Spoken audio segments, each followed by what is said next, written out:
Olá a todos, sejam bem-vindos a mais uma jornada de leitura dos nossos livros de aprendizagem, onde agora nós vamos iniciar este livro, Guia Prático de Terapia. Vamos falar muito de crianças e adolescentes. É um livro pequenininho, mas muito, muito tranquilo de fazer a leitura, de trazer, de absorver o conteúdo. Nós vamos resumir ao máximo aí para vocês, então fiquem bem tranquilos, não se assustem com o tamanho do livro. Nos slides que nós vamos apresentar, tem um pouquinho mais de leitura, mas nós não vamos ler tudo durante a aula para agilizar para vocês, mas vocês vão receber esses slides. Então, vocês vão poder... Eu gosto ainda de imprimir, rabiscar, né? Tem gente que faz isso no tablet, no computador, então você vai poder fazer isso também, tá bom? Tanto que hoje nós vamos falar de 3 capítulos. Então, vai ficar bem resumido, mas prático. Essa é a ideia, ok? Também já mandei para vocês, e a gente vai disponibilizar, se você não tiver, o download do material que a própria sinopse coloca à disposição, tá bom? Então é legal a gente já ter aí, ok? Então vamos iniciar aqui, agora vamos ver se vai dar certo compartilhar.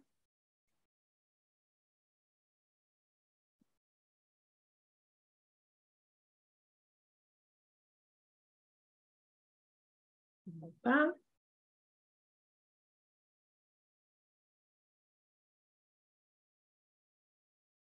Vocês estão vendo a tela inteira? Tá? Ótimo. Então vamos lá. Guia Prático da TCC. Este livro é quentíssimo, né? Ele acabou de sair no ano de 2023. Todo mundo sabe como a gente adora trazer aí uma leitura super recente da TCC, até porque a TCC tem passado por uma transformação e uma mudança muito rápida, né? Então, trazer conteúdos novos é importante para a gente mudar aí a nossa forma de atuação. Então, hoje nós vamos ver os 3 primeiros capítulos do livro, ok? Então, a gente vai começar aí com uma introdução, falando sobre TCC para as crianças e adolescentes. Eu adoro atender criança e adolescente, e eu percebo que existe um pouco de resistência entre os profissionais em abraçar esse público. Ai, não, criança não, dá trabalho, é difícil, né? Os pais são difíceis, concordo com vocês não estão errados. Porém, eu falo que atender criança, né, e adolescente é como se fosse uma missão, porque o quanto nós podemos ajudar na prevenção de adultos saudáveis, né, de adultos que tenham mais dificuldades para chegar numa patologia, olha só, né, e mudar a nossa visão, que atender, né, quebrar as nossas crenças, né, de que atender criança é algo muito ruim, que não é fácil. É esse o objetivo desse livro, né? Que você também se apaixone por esse público e que você foque principalmente nos atendimentos. Tem um capítulo que se fala só sobre os atendimentos com os pais. E é tão lindo quando a gente consegue acessar um pai, uma mãe, um cuidador. É gratificante. Então, eu espero que nessa jornada você entre aí com a cabeça pensando: o que eu posso fazer? O que eu posso começar a mudar em mim para que este processo de atender crianças e adolescentes se transforme, né? Então, a TCC hoje, né, ela tem uma abordagem aí mais modular, né? Modular quando a gente pensa no individual. Como assim para os adultos que a gente tem trabalhado, esquece, né? Você focar só em protocolos. Nós vamos fazer intervenções conforme a idade, o nível de desenvolvimento da criança, a gravidade dos sintomas, as demandas específicas e os interesses do nosso paciente ou cliente, né? Que a TCC agora também usa o termo cliente.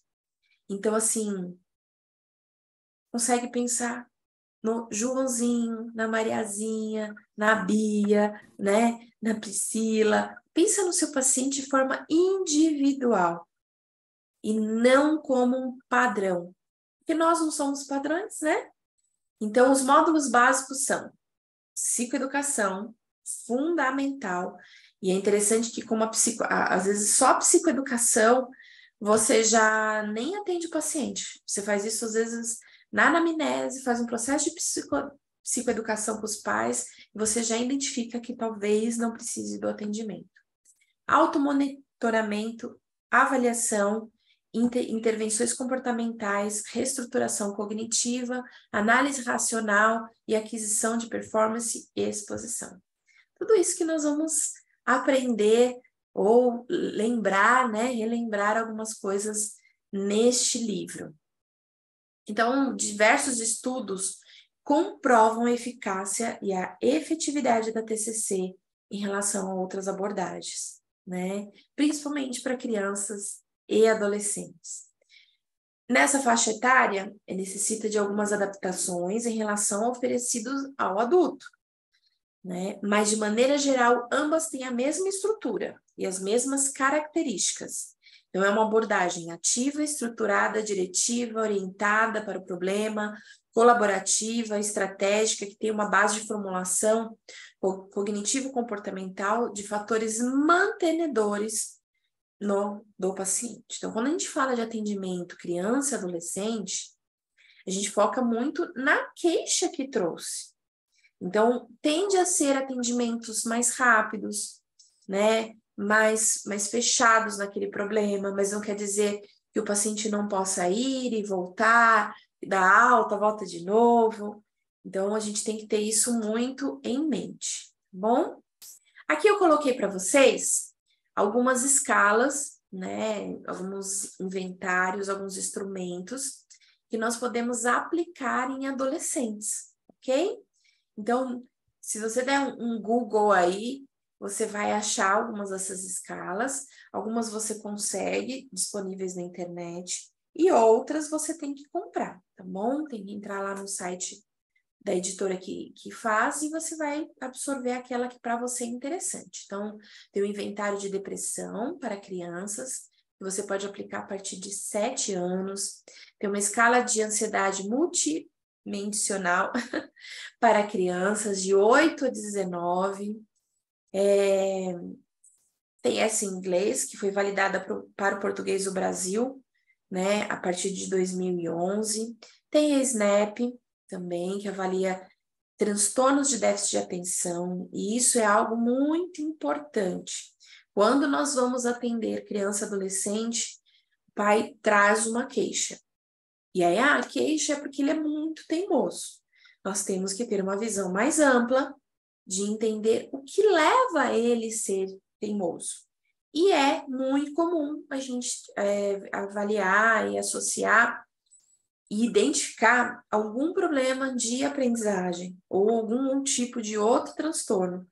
E não simplesmente porque é teimoso, não tem educação, alguma coisa assim. Então, fazer esse processo de investigação. Um checklist do comportamento das crianças, de 6 a 18 anos. O inventário de depressão do Beck, a partir de 13 anos, você já pode aplicar nos adolescentes. E o inventário de ansiedade do Beck também. Muitos a gente já conhece, alguns vocês já vão ter aí como pesquisar. Então, o objetivo principal da TCC é flexibilizar os modos patológicos.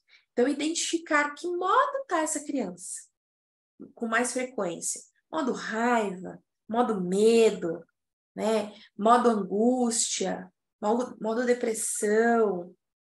Então, isso é muito importante. Portanto, com o tratamento, busca-se a reestruturação cognitiva do paciente para que ele se comporte, se sinta e pense diferente. No tratamento de crianças pequenas, em idade pré-escolar, o terapeuta utiliza-se basicamente técnicas comportamentais, e não testes. E o trabalho envolve muitos pais. Então, tem que levar os pais para sentar no chão do consultório, né? Ou colocar ele na câmera, se você estiver atendendo ele online. As crianças em idade escolar, por sua vez, se beneficiam de técnicas cognitivas simples juntamente às intervenções comportamentais. Conforme a idade avança, elas podem se beneficiar de técnicas cognitivas mais complexas. Tem um livro que a gente usa muito, que é de TCC para crianças e adolescentes. Tem o TCC Expresso, que tem bastante técnicas, tá bom? Mas a gente pode colocar aí, mandar para vocês aí todas essas indicações de leitura. Estudos realizados com psicoterapeutas infantis encontraram participantes que incluem os pais na psicoterapia da criança. Então, olha só, né? Esses estudos são bem legais e eu fico super feliz de saber que hoje há profissionais que incluem os pais. Porque antigamente o pai entregava a criança na recepção, ele ia para a sala e devolvia. E criou-se uma fantasia de que a gente faz milagre dentro da clínica. Não, trazer os pais, né, com uma regularidade, de forma constante. E aí você vai avaliar. Ah, precisa ser semanal, precisa ser quinzenal, mensal, variável. Cada criança funciona de uma forma. Eu tenho crianças que eu preciso trazer o pai toda semana, não tem jeito. Quanto menor for a criança, mais frequente tende a ser a presença dos pais em tratamento. Eu falo que é uma sessão de orientação parental. Então, estude sobre orientação parental, você vai se sentir muito mais seguro, segura para realizar os atendimentos com suas crianças e seus adolescentes, ok? Contudo, a frequência dos pais será determinada de acordo com os prejuízos, as comorbidades, a idade e o nível de desenvolvimento dos pacientes. Os pais podem ter consultas semanais, quinzenais ou mensais. Nós já falamos aqui. E para trazer, que é uma dificuldade, né, de muitos profissionais, é que esses pais e esses filhos têm uma aderência ao processo terapêutico. Então, qual é a fórmula mágica? Aliança terapêutica. Não se preocupe, eu tenho que cumprir tal protocolo, ele não fez o exercício. Nada vai funcionar se a sua aliança terapêutica não estiver 100% estabelecida. E para isso, você precisa ter uma aptidão, né? Um perfil também de trabalhar com crianças, onde a gente tem que adaptar nossa linguagem, nossa energia, nossa criatividade, sabe aquela coisa de sentar no chão, de montar brincadeiras. Você tem que avaliar qual é o seu perfil, né? Se você tem um perfil, às vezes você pode ter os dois. Eu acho ótimo e lindo de você tem o perfil de avaliação ou de intervenção, ou você tem os dois. Eu, Lu, tenho o perfil de intervenção, né? Então, eu faço normalmente as avaliações de forma mais simples, mas meu foco é na intervenção. Na intervenção que eu uso toda a minha criatividade, que eu vejo que o vínculo terapêutico estabelece. Qual é o seu perfil como profissional? A gente sempre fala que a gente tem que ir dentro dos nossos limites. Por muito tempo eu fiquei dentro da avaliação. E eu percebi que eu não dava o meu melhor. E aí tive a coragem aí de fazer algumas mudanças e trazer parceiros para trabalhar comigo para que a gente possa desenvolver o melhor aí para os nossos pacientes, ok? E para a gente estabelecer uma aliança terapêutica, a primeira sessão com os pais, e às vezes pode durar mais que uma, que é a da anamnese, é extremamente importante. Muito importante. Uma anamnese bem feita faz toda a diferença no tratamento, ok? Porque aí, quando eu tenho uma anamnese bem feita, estou estabelecendo um vínculo terapêutico, eu vou conseguir montar uma estrutura para a sessão, que é muito parecida com um dos adultos. Então, verificar o humor. Como que você chegou aqui na sessão hoje? Né? Eu uso muito os bonecos do Divertidamente, né? E aí eu coloco, hoje você chegou aqui na clínica como? Pega o boneco que representa você. E aí a criança pega, às vezes, a raiva, às vezes o medo, às vezes ela denomina e troca o nome dos bonecos, aí eu tenho outros bonecos. Então, qual é o humor que a sua criança e seu adolescente chegou na clínica hoje? E por que eu tenho que saber isso logo no início da sessão? Porque faz toda a diferença. Se ele chega e fala assim, não, hoje eu tô super bem, foi uma semana tranquila. Eu sei que é uma sessão que eu vou conseguir fazer psicoeducação, é uma sessão que eu vou conseguir fazer algumas intervenções que eu já estava ali planejando, que eu vou conseguir aplicar alguns testes. Agora, se ele chega e fala assim, eu tô arrasada, você vai aplicar alguma coisa? Você vai acolher aquela dor, você vai acolher aquele momento, você vai tentar ajudá-lo nesse processo, ok? Revisão da tarefa, né? Você sempre vai anotar lá no seu prontuário a tarefa que você deu no final, para na próxima sessão você chegar e falar: olha, João, você ficou de fazer a anotação do seu humor. Ele vai ficar, poxa, ele lembra a última coisa que ele falou para mim. Ele se importa comigo. Ele vai falar: não fiz. Olha, não tem problema. Você quer fazer aqui? Quais foram as dificuldades? Né? Então a gente vai e avaliando isso. Estabelecimento da agenda, né? Então, considerado fundamental para o sucesso terapêutico, requer a identificação dos itens pelo terapeuta e pelo paciente a serem abordados. Então, assim, o que nós vamos falar hoje? Qual é a agenda que você trouxe? O que você quer conversar hoje, né? Cada pacientinho, né? Do que você quer brincar hoje? Isso é uma agenda. O conteúdo da sessão, os itens estabelecidos na agenda, são trabalhados com base em diversas técnicas. E aí é o quanto nós devemos estar preparados. E eu espero que este livro nos ajude muito nisso, não é? Ah, hoje eu quero falar da minha depressão. Então, eu já conheço algumas técnicas de depressão, eu já sei que caminho seguir, tem diversos livros para isso. Então, estudar. Não tem jeito, galera. Tem que estudar. Tarefas de casa, que é dada no final, e o feedback. Isso é uma estrutura que eu uso há muitos anos com todos os meus pacientes. Quando nós terminamos a sessão, né, eu sempre pergunto, o que você leva da nossa sessão hoje? Normalmente essa frase eu uso para os adultos, né? O que você leva da nossa sessão? Como foi? Teve algo que eu falei aqui hoje que te gerou um incômodo? Algo que você gostaria de refletir? E às vezes ele pode trazer algo que ele não gostou na nossa postura, e aí a gente vai ter tempo ali de discutir, às vezes a gente tem que pedir desculpas, falar que interpretamos de forma errônea. Com criança e aí, como foi a sessão hoje? Coloca aqui na mãozinha, legal, positivo, né, não positivo. Quer fazer um desenho de como foi a sessão hoje? Ou você quer escrever uma frase no seu caderno, na sua agenda? As crianças que eu atendo de forma presencial, eu sempre dou um caderninho para elas, né? E ela leva para casa e ali vira agenda. Cada um às vezes dá um nome, caderno das emoções, meu diário, meus segredos. Cada um dá um nominho, né? Quando é virtual, eu peço para eles, né, comprarem ou reaproveitarem algum caderno, estimulo eles para os que gostam a decorar, colar adesivo do personagem favorito.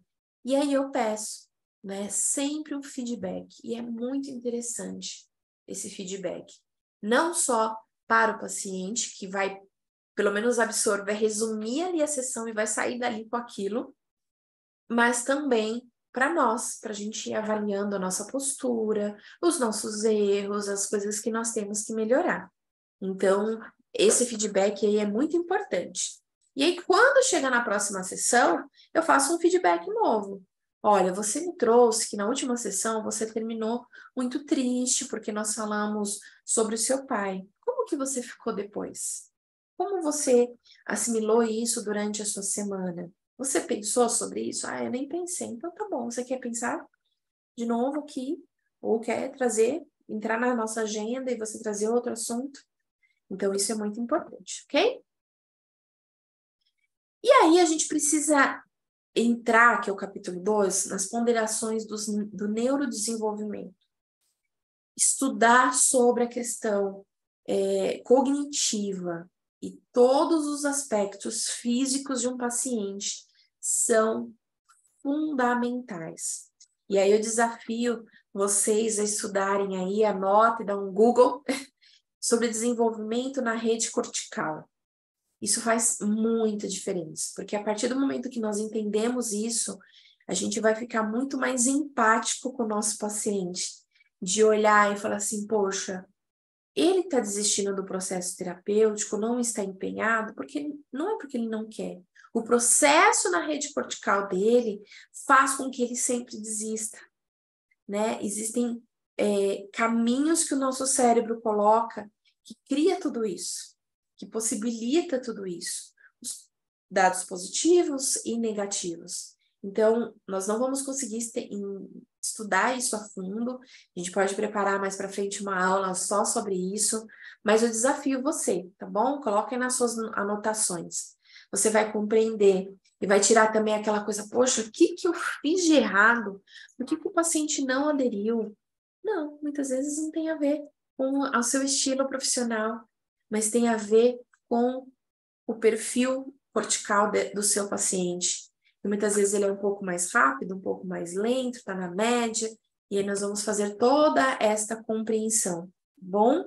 No DSM-5, os transtornos de neurodesenvolvimento são definidos como grupos de condições heterogêneas, com início no período de desenvolvimento, determinando déficit nas habilidades psicomotoras, comunicativas, cognitivas e de comportamento adaptativo.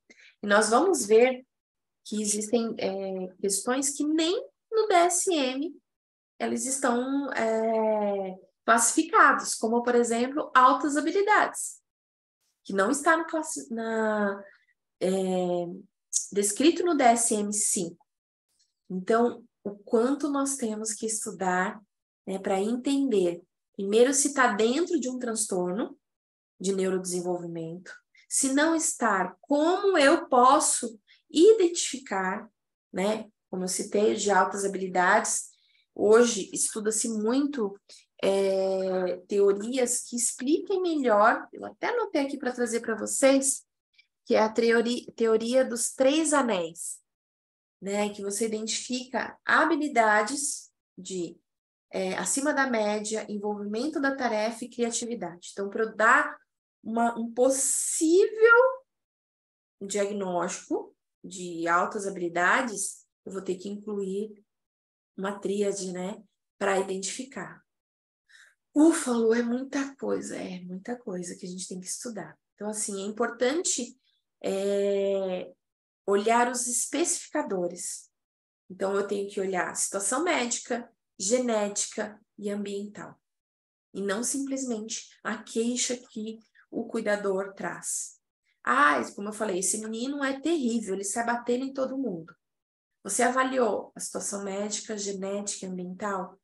Por isso que é tão importante trabalhar em equipe com os pais, equipe com a escola, equipe com os profissionais que podem estar atendendo. Então, o fono, o psiquiatra, o pediatra, você vai ter que falar com todo mundo, tá? Não foque só no seu atendimento único e exclusivo com o paciente, bom? Então, para fazer uma avaliação desse desenvolvimento, se está normal, se tem alguma coisa que foge um pouco do comum, estudar cada caso clínico de forma individualizada é imprescindível, ok? Todo paciente que tem tal itens é isso. Não. Então, estudar essa dinâmica de neurodesenvolvimento é importantíssima. E se você não estuda, pode dificultar o reconhecimento dos sintomas.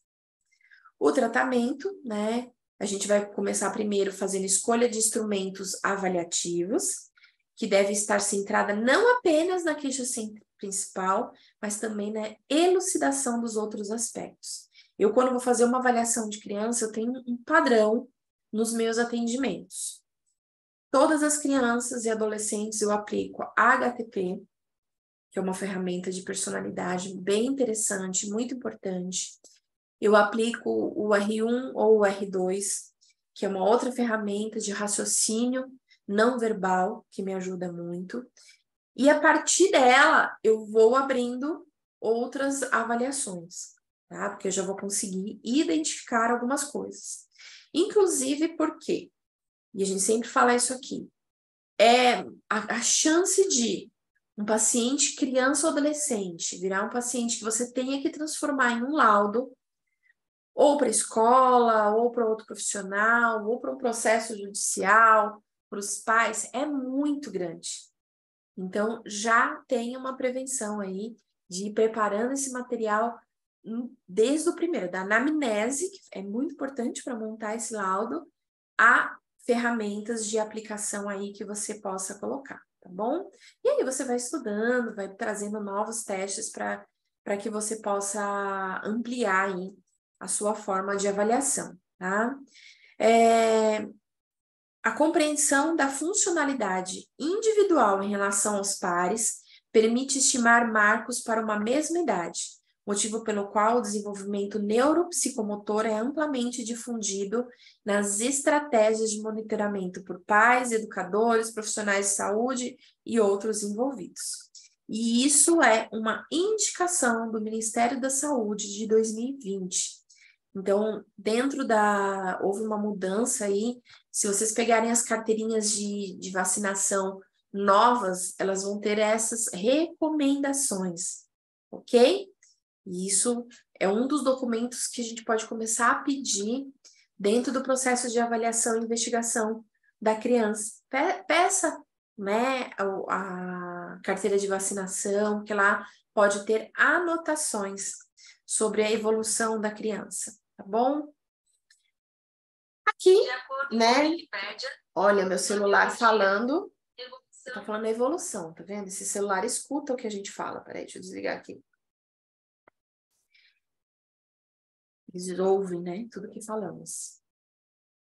Nós temos aí uma tabelinha para a gente avaliar que nível que o nosso paciente, principalmente criança, está. Ok? Então, quais são os marcos e se o nosso paciente está dentro desse quadro ou não.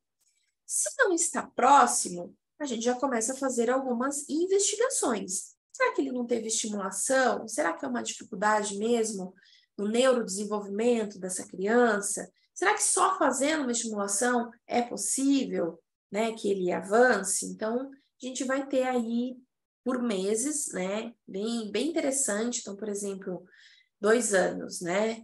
Veste com supervisão, constrói torres de 6 cubos, fala frases com 2 palavras, pula com os 2 pés. Se o paciente já está dentro deste processo, não. Senão a gente cabe aí uma maior investigação. Cuidado para a gente não ficar com um monte de hipóteses, mas cabe mais investigações. Bom, vocês vão ter essa tabelinha. Essa tabelinha, inclusive, está dentro do material aqui do livro, tá? E também situações que nós temos que pesquisar caso a caso com os nossos pacientes. Então, e isso vai dentro do laudo do paciente. Físico. Quais são os aspectos genéticos? Quais são as atividades físicas? Quais são as doenças crônicas? Como que é o uso de remédios, de drogas dele ou dos pais? Sobre o cognitivo, né? Qual a avaliação da metacognição dele? Metacognição é outra coisa, anota aí para você estudar. Você vai sair daqui cheio de coisas para estudar. Metacognição, como que é o pensamento abstrato dessa criança, desse adolescente? Qual o nível de aprendizagem? Vocês percebem que aí tem um roteiro muito lindo e muito fácil de vocês seguirem. E que vocês vão avaliando sessão por sessão, estratégias, conversas, desenhos, perguntas que vocês vão poder colocar, né? O último aqui é o moral. Qual é a compreensão desse paciente sobre as regras? E quais são as regras que essa família impõe, né? Como é o respeito às escolhas e utilização de códigos morais? Fácil, né? Eu adorei isso aqui. Seu laudo praticamente já está pronto. E no capítulo 3, a anamnese com os pais. que é na primeira sessão. Então, eu vou falar como a Lu trabalha. Eu tenho uma anamnese que eu considero bem completa, mas que eu descobri com esse livro que eu posso dar uma melhorada. Então, não trabalhe com as suas anamneses fechada. Faça adaptações, vão incluindo perguntas que você gostaria de fazer, que não estão ali e que podem ser muito úteis, porque não só o paciente, ele é individual, mas você, profissional, é individual. Você tem o seu estilo de trabalhar, o seu jeitinho especial, que você pode adaptar dentro das suas anamneses, seja de adultos, seja de crianças ou seja de adolescentes. Então, quando o paciente me liga, e hoje é muito comum a gente fazer isso pelo WhatsApp, então ele me liga e fala, Lu, me indicaram você, eu quero fazer um atendimento. Tá, qual o seu nome? Estou muito feliz que você entrou em contato comigo. Me fala brevemente aí, o atendimento é para você ou para outra pessoa? Ah, é para o meu filho de 6 anos. Ah, ótimo. Qual que é a queixa principal? Só para que eu possa verificar se está dentro das minhas habilidades. Ah, é escolar, é uma investigação de um problema de aprendizagem, é uma investigação emocional, porque ele está dando trabalho. Então, o pai do paciente ele já coloca ali brevemente. Então, você já consegue falar, olha, essa não é a minha especialidade. Então, eu posso encaminhar para um colega. Hoje, quando o pai não sabe, já sabe, olha, é um paciente com TEA e ele precisa de uma estimulação, eu tenho dado preferência para os meus colegas que têm já uma certificação e que eu sei que vão desenvolver um bom trabalho. Quando não, eu venho, parto de uma avaliação prévia aí e, se for necessário, a gente faz o encaminhamento. E aí eu falo, olha, estou feliz, vamos agendar para o dia tal, tal, tal. Normalmente ele já pergunta de valores e eu não tenho problema nenhum de falar de valores. Inclusive, eu cobro a primeira sessão, mas isso é muito característica de cada profissional. E aí eu já mando a minha anamnese para os pais. Eu mando a anamnese e o contrato. Eu falo, olha, nós vamos nos encontrar na próxima semana, mas se for possível, eu gostaria que você e seu parceiro ou você e quem for responsáveis possam preencher essa anamnese e trazer na próxima sessão. E aí eu deixo, não fico insistindo. E por que que não insisto? Porque só no preenchimento da anamnese a gente consegue já fazer uma identificação familiar. Então, às vezes, é um casal, aí você pede para vir na primeira entrevista não trazer a criança, só os pais, e não vem o pai, porque esse pai trabalha muito, ou porque ele não acredita na psicoterapia. Às vezes você percebe que vem os dois juntos e que os dois preencheram a anamnese juntinhos. Isso é tão bonitinho quando acontece, né? Ou que o pai se interessou em algumas informações. Já aconteceu de pais chegarem e falar, a gente brigou na hora que estava preenchendo a anamnese. Porque ele não sabe nem o dia que a filha nasceu. Então, assim, o processo já começa desde o primeiro contato, bom? Mas essa anamnese é fundamental. Então, avalie a sua anamnese, se a sua anamnese vai ter algumas dicas que nós vamos colocar aqui neste processo. Na anamnese, também é considerado algumas avaliações. Muitas dessas avaliações que nós enviamos para os pais. Eu não entrego na primeira sessão, no primeiro contato, sem ter feito a sessão, mas eu passo para os pais após o nosso primeiro encontro. Então, tem algumas aqui, tá bom? Que vocês também podem dar um Google, fazer pesquisas e adquirir das ferramentas que são de editoras específicas, vocês também podem comprar, ok? Aqui, esse é um dos anexos que o livro traz, com algumas perguntas importantes, dados sobre a queixa atual, dados sobre desenvolvimento, dados sobre atividades de vida diária, dados do contexto escolar e interação com os pais. Dentro da sua anamnese, tem perguntas que contemplem isso? Ou você prefere fazer diretamente para os pais? Aí é uma escolha sua. Quando o pai traz a anamnese, quando ele me manda antes, eu gosto muito porque eu tenho tempo de estudar. E aí com base nas respostas, quando é a presencial, eu crio novas perguntas, porque vão trazer histórias muito específicas. Então, a queixa é de um abuso infantil. Então, eu não vou ali, na primeira sessão, usar tanto tempo fazendo perguntas básicas, do tipo, largou a chupeta. Não, eu vou entrar um pouco mais a fundo, acolher um pouco mais esses pais nessa questão, que o abuso normalmente traz muita culpa. Então, a gente conduz de forma diferente. Mas ele só trouxe na hora da sessão. Eu dou ali uma breve passada de olho, vou nas perguntas, principalmente as últimas que eu tenho, que falam muito sobre relacionamento e a da queixa, e aí a gente vai interagir e concentrar um pouco mais ali, tá bom? Mas tem perguntas bem legais, como esses sintomas da queixa atual interferem na relação com os pais. A gente nem se fala mais, porque tudo que eu falo, ele briga, ele quebra, ele bate, né? Então, assim, como que é a capacidade do seu filho de planejar as tarefas? Você dá autonomia?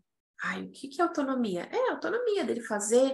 Não, ele nunca nem lavou um prato na vida. Por quê? Vamos entender sua dinâmica? Então, aqui é desse livro, e aqui tem algumas que eu costumo fazer muito com os pais, né? A queixa principal, né? A queixa que trouxe, isso aconteceu de uma forma abrupta ou foi progressiva? Quais foram os marcos do desenvolvimento da sua criança? Ele, quando tinha 6 anos, ele caiu da escada de uma altura de 2 metros, né? Ou para ele foi muito importante quando fez uma viagem para o exterior, ou aquela festa de aniversário, ou quando ele sofreu um bullying na escola. E o ambiente familiar foi estimulante para a criança? No sentido de, foi estimulante para ele ser calmo, para ele ser agitado?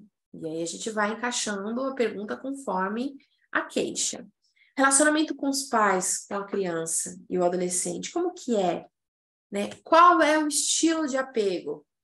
Outro ponto, anota aí. Vamos estudar apego, né? Estudar, entender qual é o estilo de apego dos pais é fundamental, porque a gente vai entender o da criança também, né? Alguns pais que já conhecem, eu gosto de trabalhar qual é a linguagem de amor da criança, qual é a linguagem de amor dos pais, né? É uma criança que gosta de ficar abraçada. E você, pai? Eu não tenho muita paciência para isso. A gente entendeu quase que todo o processo aí, né? Como os pais regulam o emocional dos filhos. Então, essa criança está super agitada, nervosa, né? O que o pai faz? Mete um tapa, coloca de castigo, grita, ou é um pai que senta, pergunta, espera ele acalmar um pouquinho para depois voltar no problema. Então, como que regula? Existem perguntas que só essas perguntas já entramos na intervenção, porque são coisas que às vezes os pais nunca pensaram. Esses dias eu tive uma experiência interessante com minha sobrinha, que ela estava muito nervosa, porque ela queria uma resposta minha e da minha mãe, e a gente não tinha resposta. Ela se jogou, se bateu no chão. Aí, quando ela estava lá jogada no chão, chorando, brava, eu sentei no chão junto com ela. Falei para ela, olha, você está nervosa. Tô nervosa. Tudo bem, você pode ficar nervosa. Quando você se acalmar, a gente conversa um pouquinho e eu te explico o que está acontecendo. Ela fez assim, tipo, não vou ficar calma nunca mais. Aí passou um tempinho, você quer conversar? Não, tem mais um tempinho. Aí eu peguei na mão dela e eu senti que ela já aceitou pegar na mão. Aí eu trouxe para ela, ficou no meu colo um tempo. Tá falando de uma criança de 4 anos. Ficou no meu colo um tempo e ela não queria conversa ainda, mas aí ela já me abraçou. E aí depois esse processo durou umas 2 horas. Aí ela falou um pouquinho da dor dela. E aí eu expliquei, falamos de regras, do que pode acontecer com ela, quando ela se joga, pode se machucar, né? E aí vai do perfil de cada família. Qual a rotina do filho e dos pais? Então, às vezes são pais que nem ficam em casa nunca, né? Mas querem que esses filhos fiquem. Quais as dificuldades para se ter uma rotina? Os fatos marcantes, traumas e alegrias. Família tem histórico, né? Os pais bebem, usam drogas. qual a religião, como eles lidam com a religião, qual a relação dos pais com os amigos dos filhos, nesse da religião. Eu sempre entro com os pais, porque às vezes nós temos pais super religiosos, que cobram uma espiritualidade, que são coisas diferentes dos filhos, mas esses pais não têm uma espiritualidade, mas têm uma religiosidade. E aí a gente vai trabalhando essas questões também. Qual a relação dos pais com os amigos dos filhos? Isso é muito, muito importante. Quais são os valores da família? Né? O que essa família preserva e não abre mão de forma nenhuma? Mas será que esses valores foram passados para esses filhos? E os pais? Se os pais têm dificuldades de aprendizagem emocional, se esses pais têm déficit de atenção, se esses pais têm algum transtorno psicológico, então tudo isso é muito importante, tá bom? Então este é um pouquinho, né, dos 3 primeiros capítulos. Foi um pouquinho corrido, mas eu espero que vocês possam ter absorvido aí da melhor forma, e estamos aqui disponíveis, né, para tirar todas as dúvidas. Então, muito obrigada. Eu espero que tenha sido bom para vocês.